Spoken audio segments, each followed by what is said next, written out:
amo, mga papsi. Dahil nagugutom na ako, ay inom pa ako ng gatas ng kalabaw. As in press na gatas ng kalabaw. Binili ko kaninang umaga sa palengke. 60 isang bote. Ito, ano to po to?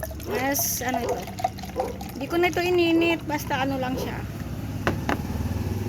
Bili ko, nilagay ko lang siya sa ref. Tapos nung lumamig na, saka ko siya iinumin. Masarap kaya.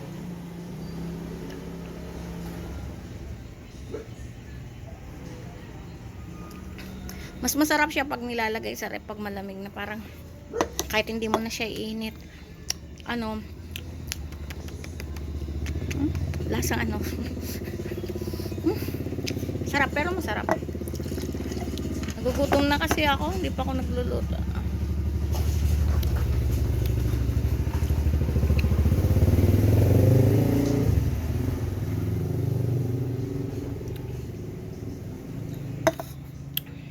Hindi na lasa yung ano ng kalabaw pag ano. Ano pala ito, ano, itlog.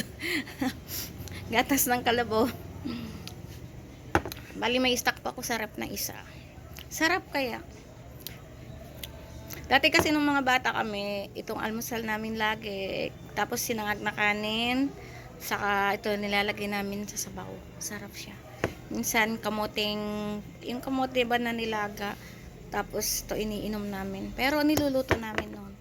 Ngayon kasi parang ayoko nang niluluto. Gusto ko pinapalamig muna sa rep. Masarap. Try nyo. Masustansya po ito. At is walang chemical to na kasama. Fresh na fresh galing sa dede ng kalabaw. Sabay ilagay dito.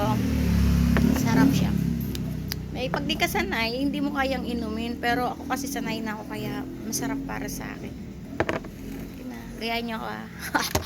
Bye bye.